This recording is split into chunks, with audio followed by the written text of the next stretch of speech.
Hey Sam, Hi, thank you Katia. so much for coming. Thank you for having me. Oh my god, I'm so very excited to finally first see you in person again. Masa? Terakhir tuh kapan? Terakhir tuh di Jeddah. 2019. Sebelum kamu cabut, itu gue inget banget. Ingat gak sih dulu tuh gue pengen kayak bikin kelas kayak Sam, tapi lo yang bagian yoganya, inget gak sih? Iya. Kayak I wanna do like apa kayak yoga class Dancing. for the different dosha and dance as well. Tapi kayak gue tuh kayak males ngajarin gerakannya, udah lo aja. Tapi keburu pergi ya Beb ya. Belum jodoh. Mungkin hari ini jodoh. Bisa jadi. Bukan mungkin sih, emang jodoh Sudah. makanya ada di sini.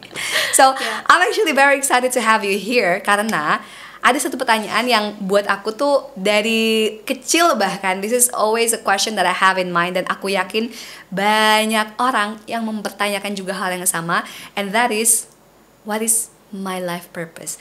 Ngapain gue lahir ke dunia ini? Apakah gue cuma lahir, kuliah, SMP, SMA, terus gue terus kerja, terus menikah, terus punya anak, terus gue die gitu kan? Yeah. Or there is actually a deeper meaning about it. Now I have my own story on how that like question come up, terus and like all of this gitu kan? Gue kira kayak Yeah. mencari jawaban tujuan hidup tuh apa, kayak dari A lo ke poin B, taunya kayak A ke poin A1, A2, A3, A4, A5 terus mungkin nanti ke B gitu ya, in the timeline that you don't know. So I'm actually curious like what was your story in figuring out like what's the meaning of life, what is my purpose, dan kemudian sekarang kayak at least what I see right on social media, because you never know what's happening and behind the scene is like I feel like you're actually living that. So would you mind to Thank you. share that story? It's a big question ya. How to understand my life purpose, karena menurutku this is an evolving and a never-ending story. Correct. For my own life purpose. Kayak disclaimer, I don't have it all figured out completely gitu ya. Kayak as you said, karena mungkin kita dari A, B kemana-mana dulu, and maybe I'm in those one of the journeys. Dan yang aku rasain tuh apapun yang aku lewatin itu ngebantu aku untuk tahu what is my life purpose then and what it is now. Gitu ya. Jadi singkat cerita, my life purpose, what I feel right now itu ngebantuin orang kenal sama dirinya sendiri. Kenapa? Karena dulu aku growing up, I don't feel like I knew myself gitu. Kayak aku sering dibilang labil, berubah pikiran, berubah keinginan, terus kayak kamu maunya apa sih? Sometimes I ask myself, I don't really know what I want gitu ya pas masih kecil. Dan itu juga kayaknya karena aku nggak ngerasa I was aware of my thoughts. Itu dulu, kayak I was just completely living life kayak tadi ya, sekolah, kuliah, kerja, just going with the motions. Tapi sampai ke suatu titik aku merasa cemas banget gitu. Like the thoughts yang awalnya nggak sadar sama sekali was making me fearful of everything. Kayak aduh gue takut bos gue bakal ngomong apa, aduh gue takut laki gue bakal ngomong apa at that time ya. Terus I felt like just my own inner enemy gitu. Nah tapi akhirnya setelah pertama aku konsul sama psikiater, I asked for help. When was this? Which year? This was 2018. Berarti lo berapa tahun? Ngitung ya, gue lahir 95. Hitungin 23 ya? 23 ya. Ya. Sekitar Sekitar 23 ya. Ya oke, jadi kalau 23 itu akhirnya aku merasa I needed help karena aku mulai cemas pas bangun tidur, deg-degan, kebangun malam-malam, nangis, dan itu khawatir sama apa yang akan terjadi di hari itu. Wow. Gitu. And I felt so miserable at that And time. back then you were working ya? I was working in a management consulting company pas baru lulus kuliah gitu. And I love the whole company, I love the people. Cuman aku belum tahu cara manage stress dan cara handle this pressure dan ngenalin diri sendiri untuk recharge gitu. Ya. So basically setelah kenal sama psikiater itu, dia juga bilang actually yoga and meditation can help loh. So it's actually from this person that Yeah. introduced me and encouraged me, ya udah nggak apa-apa. Then I tried it. Pertama kali yoga dulu, terus kayak yoga kalau di tempat apa ya fitness itu kan cuma like gerak-gerak aja gitu ya. Terus ngerasain yoga yang di Bali, yang sama instruktur yang bisa ngasih apa ya, just inner prompts, you know, like see how this movement makes you feel. What's your thought in this movement and process and everything. So aku jadi kayak, I never heard my own awareness and my own thought. Jadi selama ini gue 23 tahun tuh nggak pernah mikir kalau gue mikir gitu. That's crazy, right? Kayak masa sih bisa hidup, bisa ujian, bisa sekolah, berhubungan segala macam semua. Probably not your fault too, karena kan mungkin ngelihat orang-orang sekitar ya that's norm. That's the norm. Yeah. And so maybe you're not questioning. So maybe not necessarily what I want to say is not necessarily like something is wrong with me, but like, oh, maybe there's something's bigger than you that you might not aware of before. Correct. So aku merasa I was asleep basically until that time. Terus aku mulai have that awareness yang akhirnya membuat aku explore banyak modality. Yeah. Gitu. Terus I felt meditation really help dan lebih resonate ke aku momen itu karena deal with kecemasan dan depresi aku dengan lebih baik. Jadi ya udah aku lanjutin S2 belajar tentang how can we make decisions based on our own mind, our own psychology, our own emotions, segala macam gitu kan. Dan S2 lo namanya adalah Neuroeconomics. So can you actually, this is really interesting. Can you explain a little bit about what is neuroeconomics? Ya, jadi basically neuroeconomics itu kombinasi 3 different studies gitu. Neuroscience, psychology, and economics. Gue tuh kalau ngomongin neuroscience langsung ke pikirannya si bapak ganteng Huberman. Yeah, I love Huberman Lab. My God, nggak cuma dia kalau jadi gosip ya. He's so smart, so damn wise, but like and so damn handsome at the same time. I love to listen to him. Yeah. Highly recommended. Yeah. An hour and a half to 2 hour podcast of good knowledge, right? Nggak kerasa banget ya. But anyway, so there's the neuroeconomics, ada neuroscience-nya, ada yang kedua Psikologi. Okay. Dan ekonomi. Got it. So then combining that, what's that mean then? Kalau orang mau ngambil keputusan, like wanna go on this podcast, listen to it or not, atau go to a meditation class, atau sesimpel kayak I wanna buy something online, proses berpikirnya tuh kayak gimana to get to that decision gitu. Kayak mungkin kita dapat promosi nih, wah, and then I feel excited, terus ada limited time, terus aku jadi mau, atau emotionally feel attached towards something, itu juga mempengaruhi gitu. Jadi kayak understanding the psychology and the neuroscience behind people's decision with money necessarily or economics in general? It could be outside of money, but money is a part of it, yes. Okay, got it. Gitu. Well, that's really interesting. Nyambung tadi sama yang obrolan kita sebelum kita mulai podcast ini. Tadi kayak gimana ada satu dokumentari yang mana dia tuh kayak ngebagi orang-orang jadi 2 grup, yang satu dikasih makan, yang satu dilaparin. Jadi bahkan dibikin stres dulu kayak gue inget banget. Ada yang disuruh tes SIM. Yeah. Stres kan, ada yang disuruh pokoknya kayak they go into stressful state, terus ujungnya these 2 group of people disuruh belanja ke supermarket. Kemudian balik-balik they come with a very different shopping cart. Yang enggak stres milih makanan yang sehat-sehat gitu ya. Yang stres lebih banyak jajanannya, tepung-tepungan, gula, things that you will avoid because probably it's not healthy. But it's so interesting yang tadi nyambung ke yang lo bilang tentang your economics. Itu adalah gimana state kita, psychology kita, our nerve system as well probably will affect our decision in this case, specifically with how we spend money, our financial decision gitu. So that's really interesting. Yeah, correct. Karena itu bagian apa ya, kayak kalau kita lagi beremosi, stress, nervous system activated gitu ya, sympathetic mode, kita nggak bisa mikir jernih. Kayak our prefrontal cortex tuh nggak bisa mikir kayak what's the best for me. I just want the easiest way out, whatever is good gitu kan. Okay, stop there. Yeah. What is prefrontal cortex buat yang kayak ngomong naon sih teteh kan ada beberapa bagian brain otak nih, but what's with the prefrontal cortex, and then how is that also related to meditation, karena kan lebih aktif di situ kan saat kita bermeditasi or doing more like mindfulness. Yes, jadi prefrontal cortex tuh di sini belakang dahi, teman-teman kalau mau pegang-pegang dahinya gitu ya, kalau tangannya bersih gitu.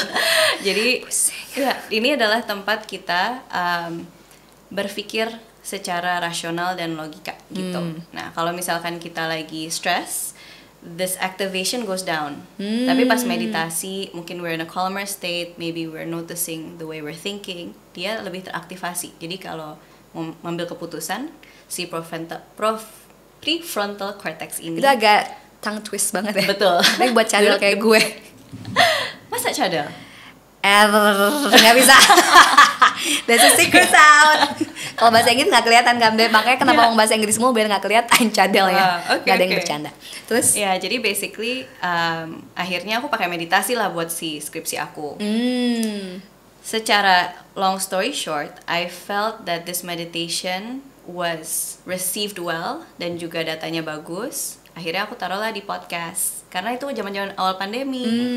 And then at that time my life purpose felt like I just wanted to share all these things that I know. Dan kalau disimpan sendiri kayak manfaatnya cuman buat diri gue doang. Tapi kalau buat orang lain lagi banyak yang stres, terus banyak yang lagi sedih, ada yang lagi sakit, ada yang grieving gitu. Mereka juga membutuhkan sarana yang free atau yang lebih mudah diakses lah bahasanya gitu ya, untuk lebih ngenalin diri mereka sendiri, managing their stress segala macam. So at that time I was sharing like crazy, kayak I was just on Instagram and making Zoom webinars and collaborating, bikin journal, launch that podcast, dilanjutin sampai akhirnya aku sharing dan menemukan suatu modalitas yang lain gitu, which is human design. Nah, I think human design ini yang ngebantu aku untuk know what my life purpose is at this stage, dan ngebantu orang lain juga tahu what their life purpose is gitu. So that's interesting actually, karena kalau gue lihat ada dua path dalam konteks. Kayak pertama, you just trial and error, kayak gue coba ini, gue kerja ini, gue kuliah. But then there's also another path yang kalau gue bilang kayak cheat sheet kali ya. Yeah. Kayak lo gak usah susah-susah jatuh bangun kayak ini bukannya. There is a modalities, one of the many type of definition reading kali ya, si human design ini, that actually kayak sebuah bentuk cheat sheet kayak ini loh gitu. So daripada lo harus susah nyari-nyari sendiri, ini gimana kalau dimulai dari sini aja, karena most likely you actually will find meaning and find purpose dari situ. Exactly, dan itu yang kadang ya aku dan orang lain suka komen dan bilang ke aku, coba ya, gue tahu human design dari dulu. Dari kapan gitu. tahu ya? Tapi sometimes I also think kalau aku tahu human design dulu, mungkin aku nggak akan sereseptif saat aku menemukannya gitu. I had to go through the process of that anxiety, depression, all that stuff at work, stuff with my family and my relationships dulu, untuk really appreciate how much human design can help me as a cheat sheet to move forward. Correct, karena gue udah gitu. tahu tai-tainya kemarin. Kalau kayak that was hard, terus kayak ini dikasih gampang gitu, in silver platter gitu kan. There's also something interesting, sebagai juga yang berpraktek, some similar, and that is Vedic astrology kan. Buatku aku pakai Vedic astrology bukan buat tahu kapan gue harus dapet cowok misalnya, kapan bakal ada ini. For me personally, I use it to understand what is my life purpose, and that's, I feel like I relate with you so much karena I feel a deeper calling. Practicing Vedic astrology adalah buat ngebantu orang juga tahu why are you here gitu. Nah, something that I learned about Vedic astrology as well, kayak banyak pertanyaan kenapa sih gue nggak tahu ini dari dulu gitu kan. What's interesting is that 1000 years ago gitu ya, Vedic astrology itu yang tahu itu, yang punya akses ke Vedic astrology itu cuma raja-raja dulunya. Karena to just know what time lo lahir itu aja susah kan, kagak ada jam kayak gini gitu kan, nggak ada gitu, buat tahu jamnya aja lo susah gitu. Kemudian nggak ada software kayak zaman sekarang. All of that is in the mind or books atau lontar kali ya gitu ya. So it's hard. Tapi di zaman itu, as long as the king, rajanya dia itu katanya tahu dia purpose-nya apa, society-nya bakal balance, bakal equal gitu. Makanya paling penting, yang penting rajanya aja tahu apa purpose-nya dia gitu. Karena they're the leader.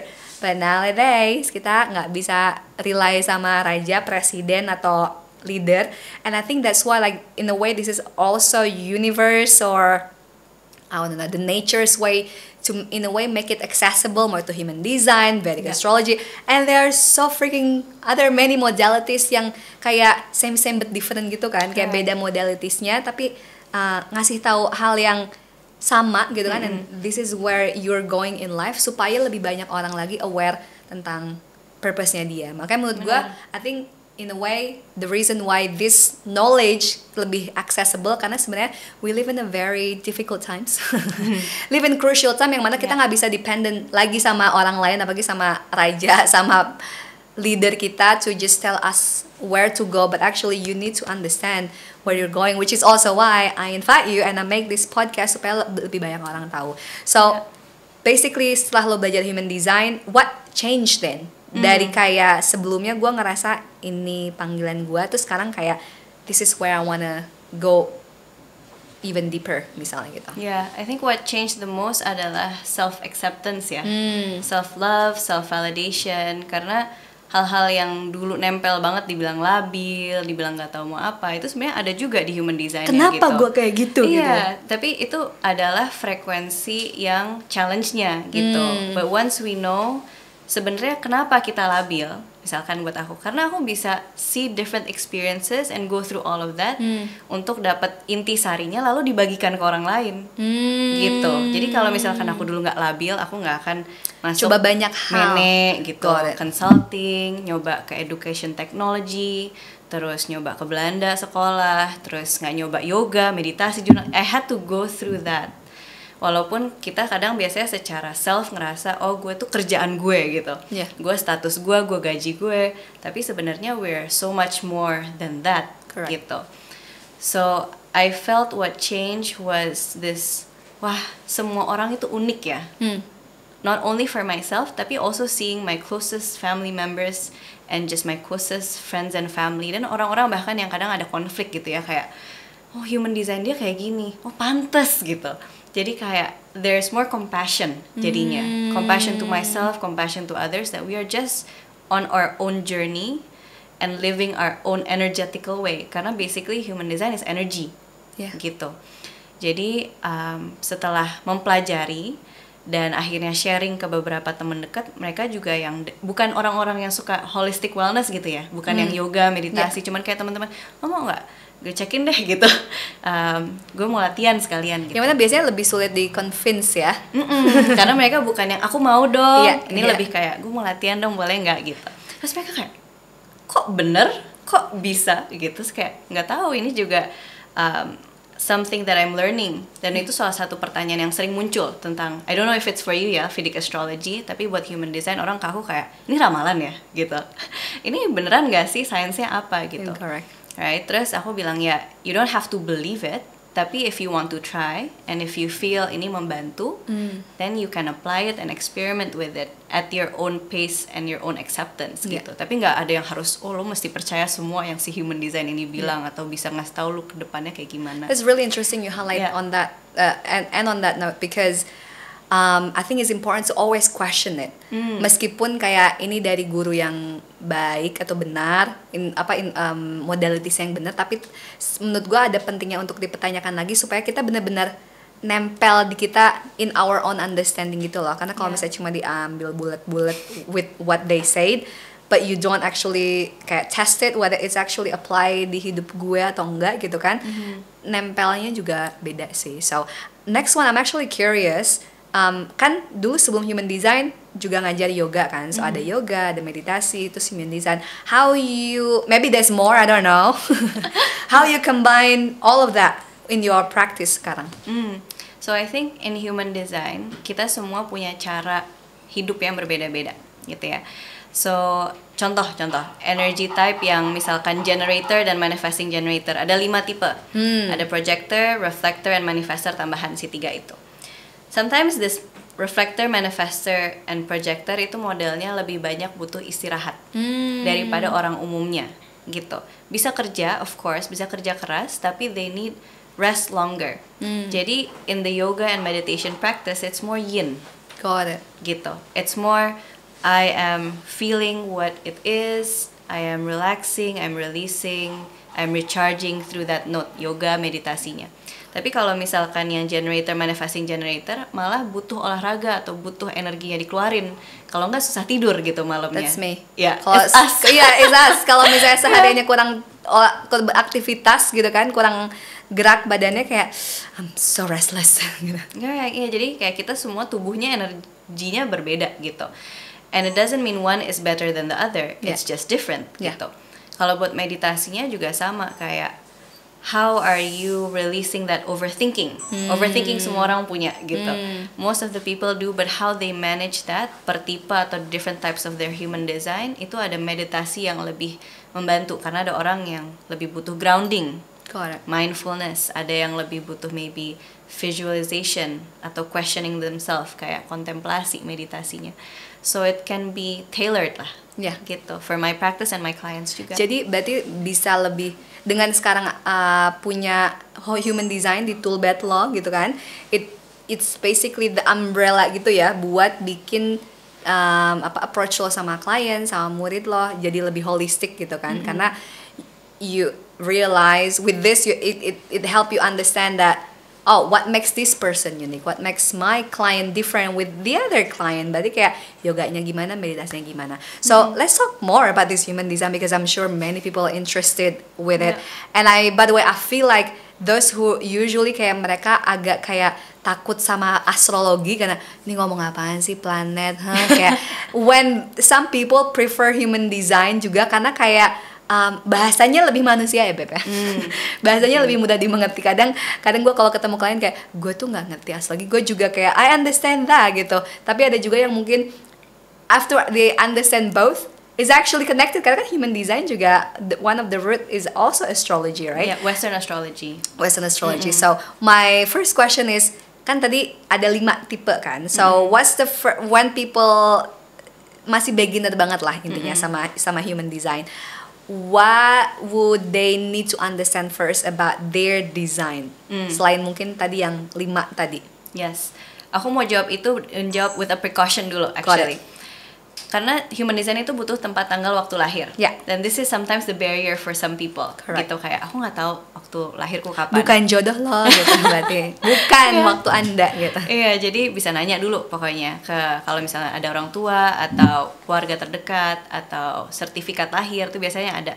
Tapi kalau nggak yakin bisa within 30 minutes gitu kira-kira. Misalkan ada yang klienku sering bilang subuh, ya udah coba subuh tahun segitu kira-kira jam berapa, jam 5, 4.30, 5.30 dicoba-coba aja. Banyak yang beda atau sama persis. Kalau sama persis aman.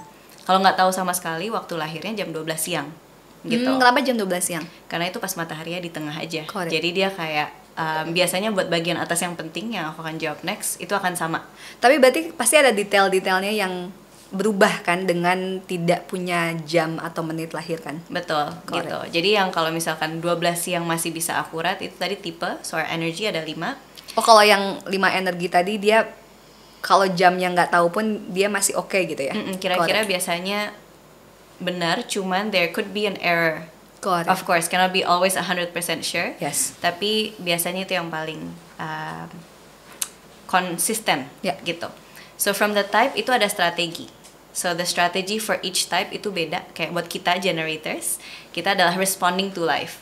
Jadi kayak kalau dikasih kesempatan, aku mau ngelakuin atau nggak mau ngelakuin. Tapi kadang kita nggak plan so far ahead gitu. Kayak Sam, gue mau ngundang lo buat di interview. Itu a type of like how I responded basically, right? Yeah, it's how I'm responding to you as well. Yeah. Gitu. Tapi aku nggak kayak wah, I have to plan, aku harus jadi guest podcast di tanggal tahun sekian segala macam gitu. So that's the 2 things. Terus yang ketiga yang akan sangat ngebantu itu adalah authority. Authority itu gimana orang ngambil keputusan. Nah, which means nowadays karena banyak orang bimbang. Nah, can you go deeper into this the many different types of making decision? Right. Jadi buat teman-teman mungkin kalau punya chartnya ya, kalau punya chartnya bisa ngeliat dulu biar bisa referensi what I'm going to share. Karena kayak there's like 8 different ways. Karena kita mikir kayak orang tuh harus pakai logika ya gitu. Tapi kadang pas kita pakai logika doang, nggak sama hati, biasanya jadi kayak agak nggak pas gitu. So the different ways, satu ada yang namanya emotional authority. Jadi tipe-tipe orang ini yang kadang seneng-seneng banget, suka ngambil keputusan. Kalau sedih banget juga ngambil keputusan. But that's not the best way. They need to understand where they are emotionally dan make decisions when they're calm. Jadi kalau misalnya dia ngerasa strong emotion, they just need to ride the wave first. Correct. Let the ups and down kayak udah rasain dulu, nanti kalau misalnya udah lebih kalem baru bikin decision gitu. Betul. Kalau keputusannya yang gede ya, kayak kalau cuma mau makan, minum gitu kasihan ya. Kalau kayak, masih emosional tapi gue lapar gitu. Gimana? Itu mah survival dahar ya teman. Makan aja. Ya gitu. Nah, jadi being in a neutral emotion will help mungkin dibawa tidur dulu biasanya. Terus ngerasain emosiku masih gimana nih sekarang, do I feel good? Itu buat yang emotional. Yang kedua sacral, like us. Bentar, itu apakah semua generator berarti sacral, selalu sacral atau enggak selalu? Enggak selalu. Jadi semua generator dan manifesting generator punya sakral aktif. atau Got it. define. Jadi kalau ngeliat di tengah dia akan berwarna.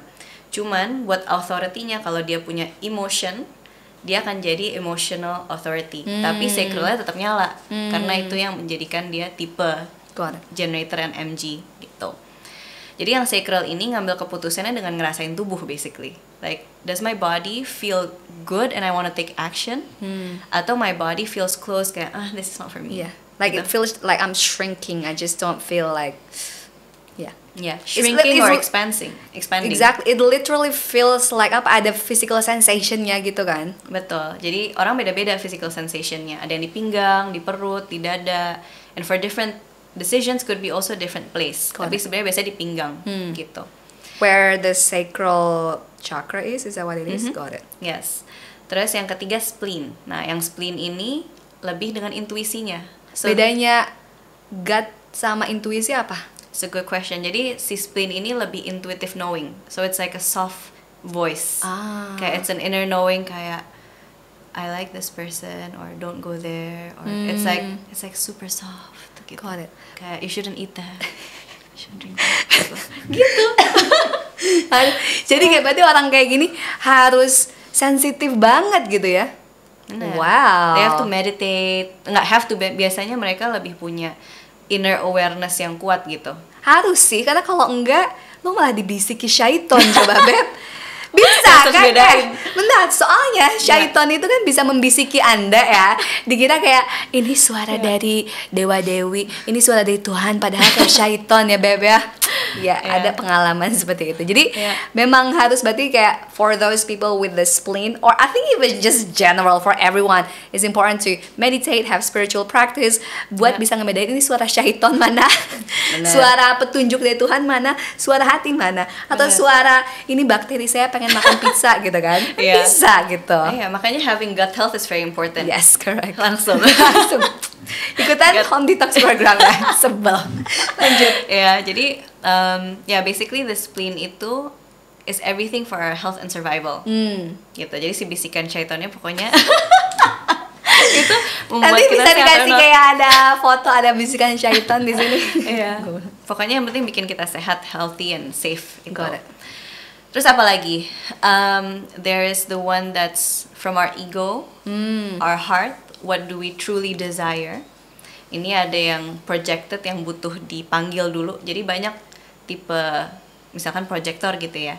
They will live more easily saat mereka diundang untuk melakukan sesuatu. Nah, gue selalu punya pertanyaan tapi udah kejawab, tapi mungkin ada orang lain yang pertanyaan ini. What's the difference between being invited dan kayak to respond? Karena kayak tetap datang dari luar gitu loh. So I'm actually like confused. It's a good point. Jadi kalau invitation itu bisa verbal, bisa non-verbal. Gitu. Verbal kayak, Kazia, do you want to go to Bali with me tomorrow? Gitu. Atau in a big project atau commitment, do you want to do this collab with me? Yes or no? Dan itu biasanya saat kita melihat what is your uniqueness gitu. Kazia hebatnya di Ayurveda, di Vedic astrology. So this is what I'm acknowledging you for and inviting you to join with Itu me. kalau yang Invitation, Got it. ya. Kalau respond it could be anything. It's using our five senses gitu. Got Kayak aku ngelihat your top. Oh, I want to buy something like for your top. Atau I'm smelling like essential oil or water or tea. Terus Got it. kayak aku jadi pengen itu, for Got it. example. Okay. Jadi kalau wait for invitation buat projector itu tentang they know themselves and they share their gifts and what they love to do. And for big commitments, ini mungkin perbedaannya yang besar. Big commitments akan lebih mudah saat mereka diundang daripada mereka menjual diri atau kayak Got it. look at me gitu. Karena Berarti dia harus ditunggu buat ditembak juga di kalau relationship. Bener nggak? sebaiknya kali ya. Buat eksperimen boleh teman-teman projector kalau ngeliat ke belakang hidupnya, apakah mereka lebih mudah saat diundang atau ngerasa kayak oh aku menunjukkan Got diriku it. sendiri. So ada 8. Yang pertama tadi adalah emotional, sacral, and then spleen. Ada ego tadi projected, ada ego manifested, ada Oke, itu bedanya apa? satu yang projector, yang manifested itu buat manifestors. Oh, tapi intinya mah sama, cuman kayak tergantung tipenya tadi apa di awal. Iya. And then Ada what the other three. self projected itu harus ngomong gitu. Jadi kayak apapun isi hatinya diomongin aja. Terus mungkin misalkan aku menjadi kacanya atau mirrornya Kazia, terus Kazia self projected, jadi curhat aja kayak this is what I've been feeling tapi aku nggak tahu jawabannya apa. Terus nanti aku cuma ngasih tahu this is what I heard from you. Terus mungkin dari Kazia ngomong aja atau dengerin apa yang aku sampaikan, kayak oh I solve my problem. Oh, makanya ada orang-orang yang kayak what I need is just to be heard. Menarik. Iya, betul. Terus yang terakhir lunar, jadi kayak reflectors itu mengambil keputusan dengan menunggu bulan, nggak bulan, ya bulan sih I guess, Kayak fase bulan kayak gitu. fase bulan. Lama dong. Buat keputusan yang besar ya, Okay. kayak relationships, moving cities gitu. Got it. Intinya sebenarnya lama itu karena mungkin kalau buru-buru kita nggak dapat semua informasi yang dibutuhin. And if you see their chart, it's completely white. Iya. Pusat energinya, Itu center semua. bingung gak sih kalau jadi orang projector? Maksudnya kayak reflektor, Iya. menurut gue logikanya kayak gampang apa nah, kayak gampang dapat stimulasi gitu gak sih? Betul, tapi that's their purpose. Kalau kita ngomongin purpose kan, kayak they're sampling this energy of this people, sampling of this information. Terus mereka jadi apa ya, kayak orang yang bisa ngasih tahu komunitas itu sehat atau nggak sehat. Karena you're sampling many different things gitu. Jadi semuanya ini, semua tipe atau inner authority itu semua untuk ngebantu kita menjalani life purpose. Karena kalau di human design secara singkat itu namanya incarnation cross. Oh, ini another thing as well, right? It's another thing, cuman ini nggak harus dicari. Karena kadang kita mikir ya kayak tujuan hidup gue dari A ke Z. Tapi sebenarnya nggak ada titik akhir gitu. Tapi lebih kayak how you go from A to Z is your life purpose. Gitu. Dan jalanin your strategy, your authority yang baru kita bahas ini, itu sebenarnya ngebantu secara otomatis ke sana. It's all about the journey, not the end goal. Correct, gitu. Karena you can just change gitu. Got it. So, now tadi kita udah ngebahas si tipenya, 5 tipe, terus kemudian ada si authority kan. And then what else that probably also important buat orang tahu in their human design?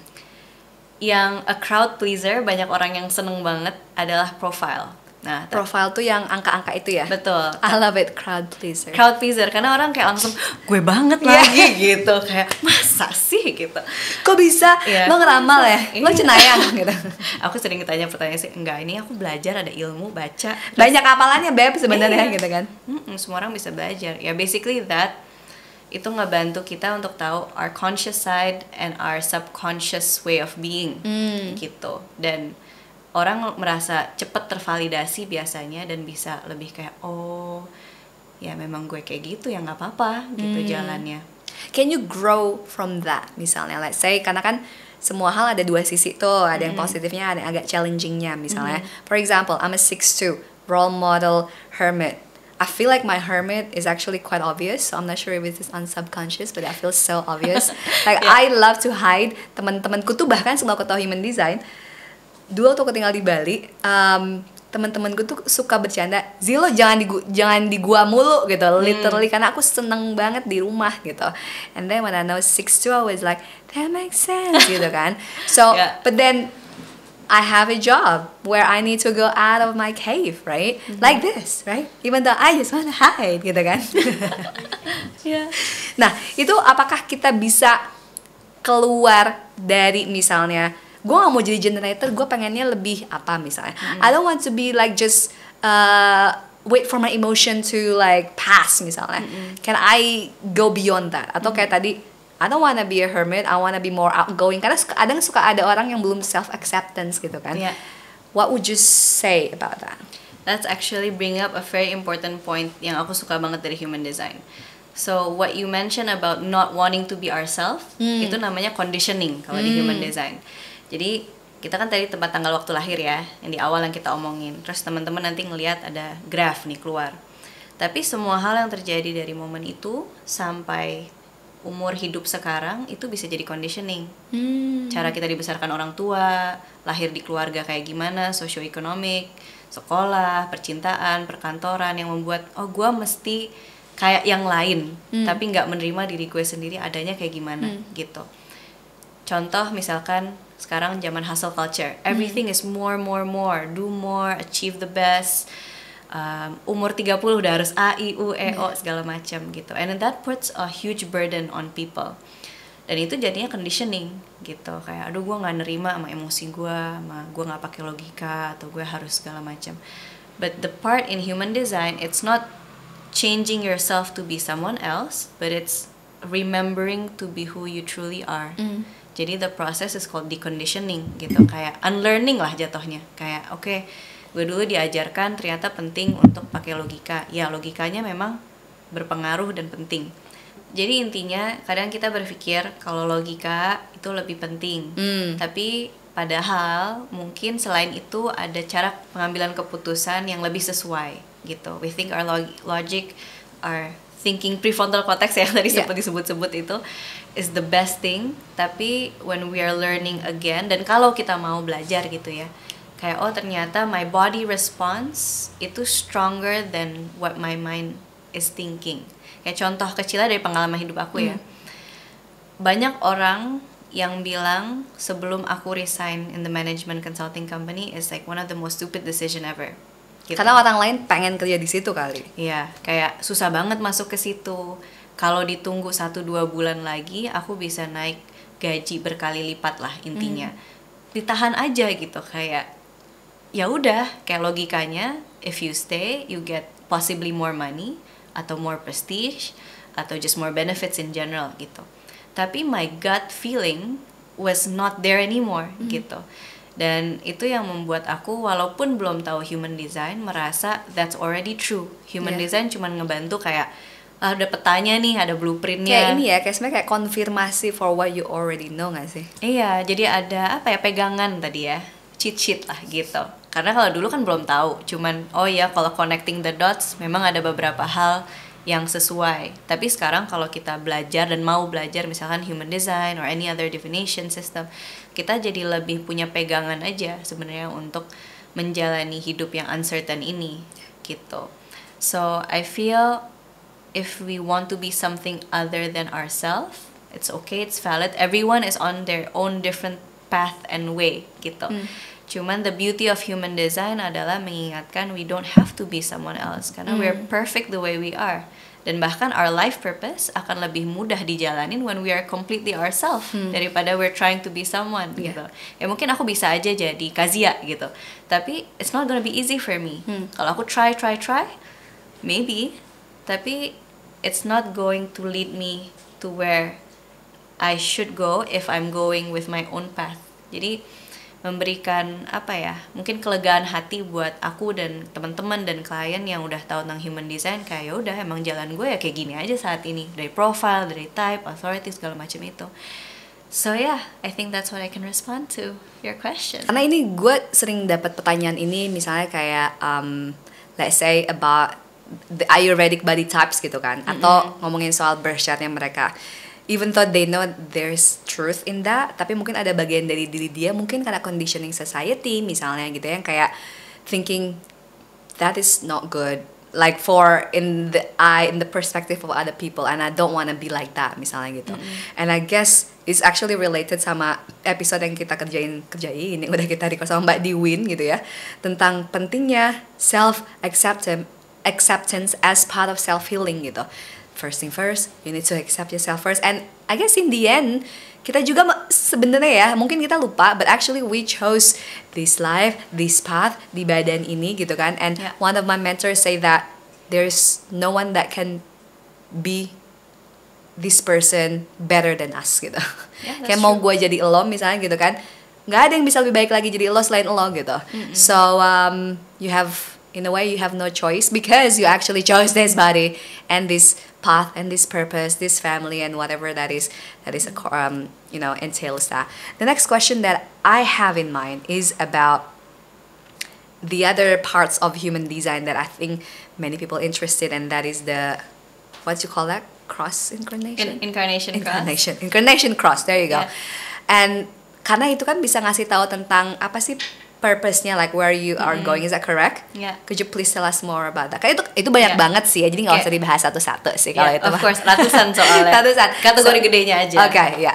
Oke, jadi incarnation cross itu kalau nanti teman-teman ngelihat di chartnya, kayak opsinya akan ada 3, right angle, bla bla bla, opsi 1, opsi 2 itu left angle, bla bla bla. Yang ketiga adalah juxtaposition judulnya, dan mereka punya their own kategori lah gitu. Tapi incarnation cross itu terdiri dari 4 angka intinya. Jadi kalau teman-teman ngelihat dari chartnya, Gue langsung ngecekin bentar. Boleh, ya. boleh. Silakan lanjut. Angka yang pertama itu kalau biasanya di sebelah kanan ya, itu our personality. Dia yang buletan paling atas si matahari. Ya. So it's what we are here to share to the world consciously. Terus yang angka keduanya itu si buminya. Jadi what we are here to be grounded in, konsistensi yang dibutuhkan apa biar kita bisa sharing our purpose gitu. Terus yang angka ketiga itu the sun, 3 bulan sebelum lahir. Jadi this is our subconscious being yang mungkin diturunkan oleh ibu, nenek, segala macam itu. Terus ada lagi yang keempat adalah angka si buminya di subconscious. By the way, so this is just a combination of all these numbers. Dia bisa digabungin, dialah jadi si specific incarnation cross. Nah, tapi kalau kita zoom out, 3 hal tersebut, yang contohnya tadi right angle. Right angle itu tipenya orang yang mengambil kejadian-kejadian hidup agar belajar dan transformasi sendiri dulu, baru dari hasil itu akan bisa membantu orang lain, gitu. Kalau yang left angle kebalikannya, biasanya mereka menjalani masalah-masalah sosial atau pedulinya ke orang lain, dan dari interaksinya itu menjadi pelajaran buat kita. Interesting. So ada misalkan contoh yang right angle, mungkin kita yang kayak having our own dark night of the soul journey, anxiety, depression, learn meditation, yoga, whatever that modality is, works for us, we share it to other people. Kemungkinan left angle ini tipikalnya kayak taking care of plastic issues, human rights, global warming, like something bigger than themselves. Tapi through that journey, oh ternyata gue ada connection to myself juga gitu. Kalau yang juxtaposition ini dia agak balance between the two, so it's relatively fixed. Jadi pas aku sempat share ini di social juga banyak orang yang kayak, oh iya ya, aku relate banget dari hal kecil ini gitu. Itu sih yang si incarnation itu. Interesting. Sebagai aku tuh left angles something, I relate with that. I think I mean I have my own issue misalnya gitu kan, but I often find the answer saat aku ngebantu orang lain gitu loh. And then I'm like, hey, bentar, this is. Makanya sebenarnya saat aku ngasih sesi reading misalnya gitu kan, kayak I often like say something and then there's a part of me that is witnessing what I said is like, that applies to me, like so that's really interesting. Jadi left angle could be teachers, for example, guides gitu juga sama. Interesting. Jadi from that conversation, Exactly, kayak dan makanya kayak sebenarnya sometimes do I actually deserve to share this, karena kayaknya gue juga masih belajar sebenarnya. I often have that. Do you have that, like which one are you, left, right, which one? I'm right angle, tapi I think my own personal insecurity in the past that I have manage adalah, dan aku denger ya ini conditioning ya, aku terlalu muda to do this. Gitu, kayak karena klien aku juga banyakan dari umur yang lebih muda dari aku, so anything 18, rata-rata 20-30, tapi I also have clients that are 40, 50, and also a 60-year-old man juga. Gitu, living on his anxiety from kayak younger age gitu kan. Terus aku juga baby face gitu. People would see me and they're like, oh, kayak anak SMP ya, atau kayak anak SMA ya. Like this is me with makeup on, and bahkan without makeup, gitu. So I think for this in the industry di mana you think you need to have a lot of, I don't know, life experiences to be able to share what they share, itu juga ngerasa kayak, tapi apa iya ya, gue emang muda banget ya buat ngelakuin ini. But then one of my mentors said that I could share it to a whole new group yang semakin terbuka tentang mental health, kayak anak-anak kuliah, anak-anak yang baru mulai kerja gitu, people around my age. And then I feel like ya udah, I think this is my process and purpose to this segment, and that's okay gitu. Tapi of course when I was starting to share, itu juga ada rasa yang kayak gue berhak nggak sih ngomong kayak gini, atau gue berhak nggak sih sharing kayak ini buat klien yang lebih tua, padahal misalkan klienku yang ada perceraian atau mereka punya masalah sama their teenage daughter, kayak I haven't gone through that gitu, tapi I can help hold space for what they have and share from my knowledge and work on that issue together from what I know and the person's kayak co-creation juga gitu. So that's another set of skills gitu yang aku bisa share. So yeah, definitely. That is, I think, important to highlight bahwa semuanya balik lagi ke everyone has their own path. Bukan berarti kayak kalau misalnya lo buat punya authority to share this, like you need to be a certain age gitu kan, which probably has some validity. Tapi at the same time, if this is your path and it's already outlined so clearly gitu kan, kayak ya udah jalan aja beb gitu kan. So so we talk about the type, we talk about authority, terus juga tadi ada incarnation cross. Is there anything else that for beginner dulu ya beb ya, karena human design kompleks banget, makanya gue nggak mau belajar, kayak mending gue dikasih tau orang aja karena kayak pusing. What would be the other things, the other information yang mungkin penting buat teman-teman yang beginner yang pengen tahu tentang dirinya sendiri, especially helping them understand apa purpose saya gitu kan. Apalagi ada lagi nggak? Si profile tadi belum di dig deeper. Yang angka-angka itu. Got it. Let's do profile. So profile itu akan ada 2 angka gitu ya. Angka di depan, angka di belakang. Nanti teman-teman bisa lihat ada kayak stripnya gitu. Basically it's all 6 numbers, dan dia dari salah satu modalitas human design, which is I Ching. It's a Chinese divination text. Karena sebenarnya human design itu sendiri kan kayak gabungan dari berbagai jenis modalities kan. Ada I Ching-nya, ada Western astrology. Is there any other thing that I miss? Yes, ada yang energy centers itu from the chakra system. Instead of 7 yang mungkin kita tahu pas meditasi, di sini ada 9. Terus ada juga Kabbalah. Kabbalah yang bikin garis-garis kayak Tree of Life gitu. Dan yang angka-angkanya itu juga dari I Ching. Yang angka-angka nanti kalau teman-teman ngeliat, ini ada angka ini bulat-bulat, ini apa artinya? Makanya gue kayak oke, pusing. Bener, I'm stick with Vedic astrology. I think that's already complex enough. I get that. I feel the same way, belum belajar Vedic karena belum panggilan responnya kali ya. So so profile. Yang pertama angka 1. 1 ini adalah the investigator. Tipe-tipe orangnya pengen belajar, cari ilmu, nanya terus biar merasa safe sama informasi yang mereka punya. So it's like the foundation, like I want to investigate, I want to know more. Secara singkat seperti itu. Yang angka 2 kayak kita ada 2-nya ya. Aku 24. Nah, 2 ini adalah the hermit. Hermit itu tipe yang yes, kita juga butuh our own safe space, physically atau mentally, kayak merasa nyaman. Dan saat merasa nyaman itu kita juga have our natural genius gitu. Kayak mungkin kita ngelakuin suatu gampang, terus orang lain kita anggap juga bisa ngelakuinnya, padahal orang lain bilang gue belum tentu bisa kayak lo the way you do it. Kayak it comes so naturally. Dan challenge-nya jadi kayak, well, I don't think I am good at it gitu. Si 2 ini tuh, si angka 2 ini gitu. Makanya dia punya tendency to hide. Bisa jadi. Tendency to kind of draw back from society with what they're learning. Jadi they need their own time and space untuk kayak I want to dive deep into this creative process gitu, apapun itu.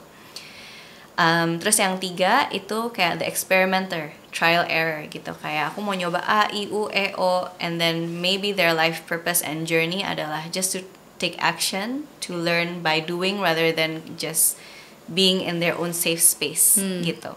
Tapi di journey-nya kebanyakan mereka merasa kayak I am not like other people. Like I want to be perfect, I want to do things fast, tapi kenapa jalannya kebanyakan kanan kiri segala macam. But that's all part of the journey and will make sense in the future atau when it does. Istilahnya apa yang ketiga tuh? Kayak the experimenter lah intinya, the trial and error gitu. Yang keempat itu opportunist or networker. Jadi banyak hal-hal yang baik, koneksi atau cuan atau pacaran atau relationship itu coming from their network. So having a quality relationship itu penting banget buat mereka gitu. Fifth line itu kayak the martyr, atau disebutnya juga kayak intinya the problem solver and solution giver, kadang aku bilangnya. So it's the type of people yang sering dicurhatin karena mereka kayak merasa, mungkin mereka nggak merasa, cuman they're projecting this, hey, I know how to solve your problem and I actually want to help you with it. Jadi orang-orang kayak yang mungkin bisa telepon boleh nggak, chat boleh nggak, kayak what's your opinion on this, biasanya menarik orang-orang yang kayak gitu. Mungkin naturally karirnya bisa jadi counselor kali ya. Bisa jadi counselor, biasanya tipenya orang karismatik gitu. Definitely. Terus yang keenam, yang the role model.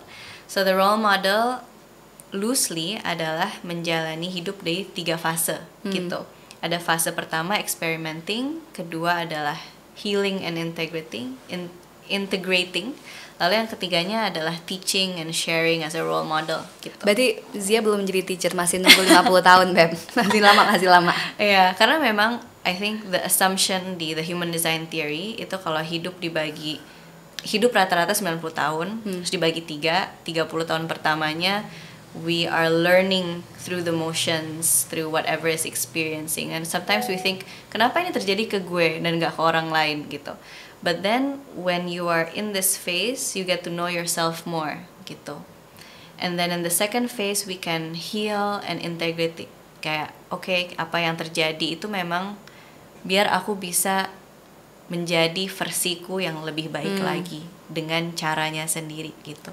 Lalu setelah kita udah jadi expert lah di situ, kita mungkin dipanggil sama orang untuk sharing our life experiences and based on what we learn gitu. Dan aku sering ngelihat angka 6 ini banyak banget di orang-orang di sekitar hidup aku. Terus aku kayak menarik ya, they don't know about their human design, but this is exactly what I see in their life gitu. Kayak they had to go through something and they had to have a deep period of healing, and then they can share what they've gone through gitu.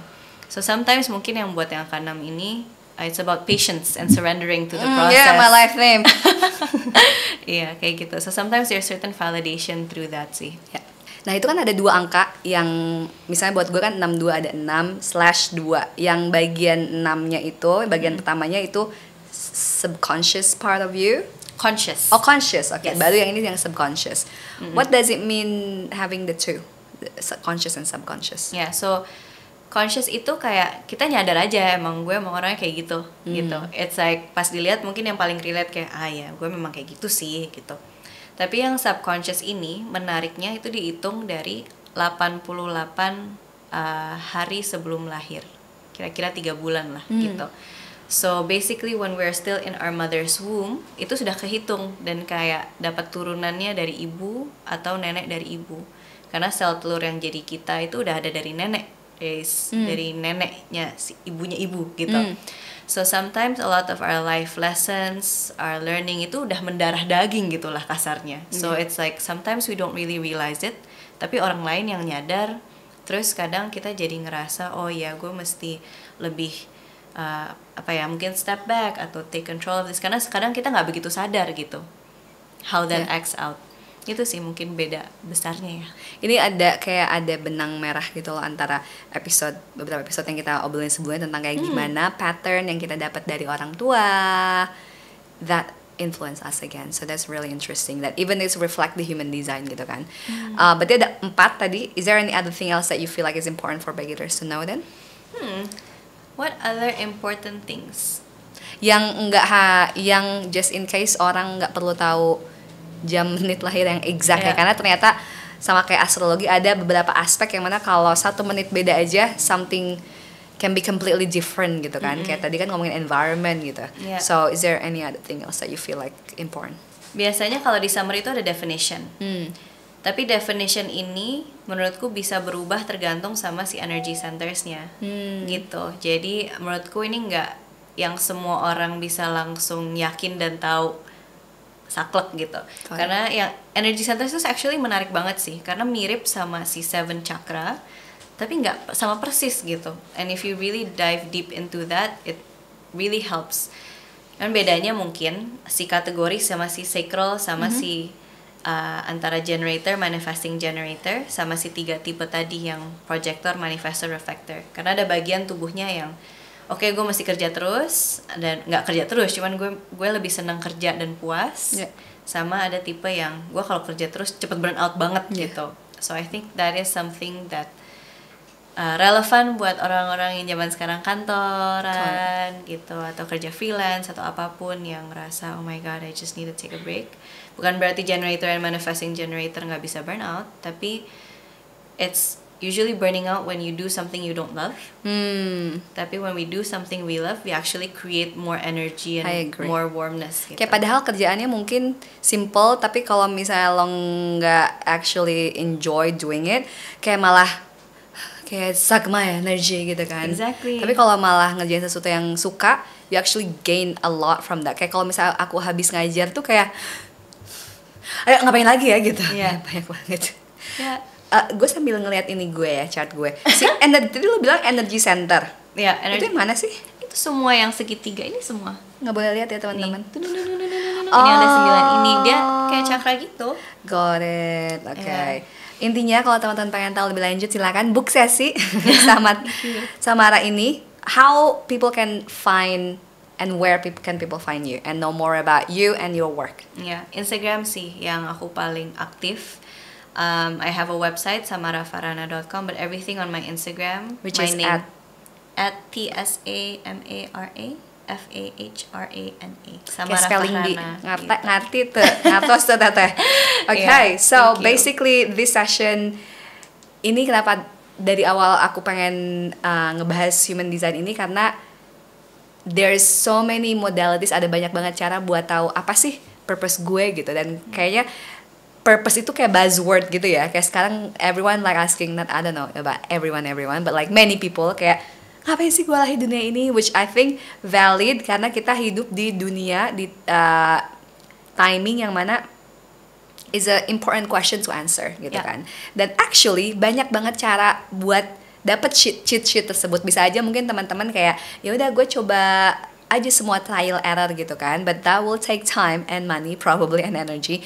But there's also kayak cheat sheet kayak gini, kayak human design, Vedic astrology, and so many other things. Tadi Mbak Diwin di episode yang satu lagi tuh ngomongin soal numerology that can also help you, which kalau buat gue pas gue baca human design, Vedic astrology, Western astrology, numerology, dan banyak lain-lainnya gitu ya. Ada gene keys, ada lontar palm leaf reading, pernah dengar nggak lo? Belum pernah bahkan. Ini mungkin at some point I will talk about this, but this is magic. Yeah. But intinya ini agak iklan dulu bentar ya. Jadi si palm leaf reading itu, jadi katanya beberapa tahun yang lalu ada kayak enlightened person gitu ya, yang tinggal di Himalaya, dia tuh kayak dapat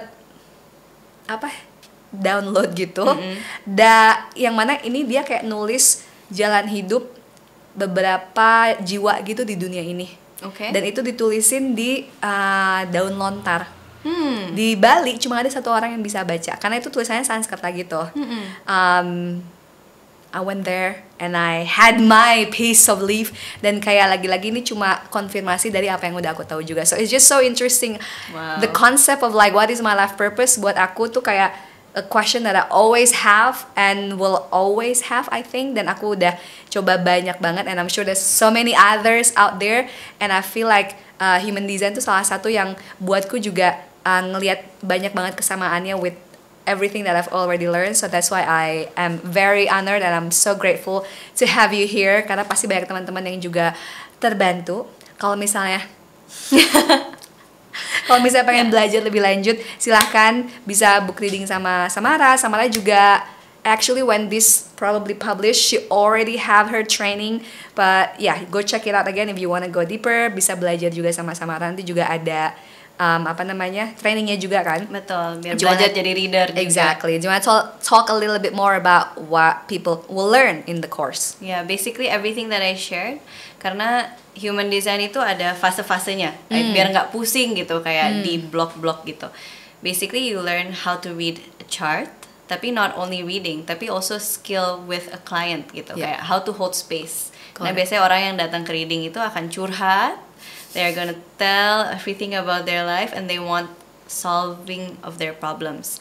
Jadi gimana cara sintesis juga dari the reading. Jadi kayak nggak cuma ngeliat satu tadi dibahas-bahas, tapi kayak keseluruhannya dengan konteks masalah ini, bagaimana kliennya juga bisa merasa lebih, wah ada pencerahan, I can take a next step action gitu. Karena kadang kita masuk reading kayak, oh ya, ini orang ngasih tahu yang gue udah tahu juga, terus apa gitu.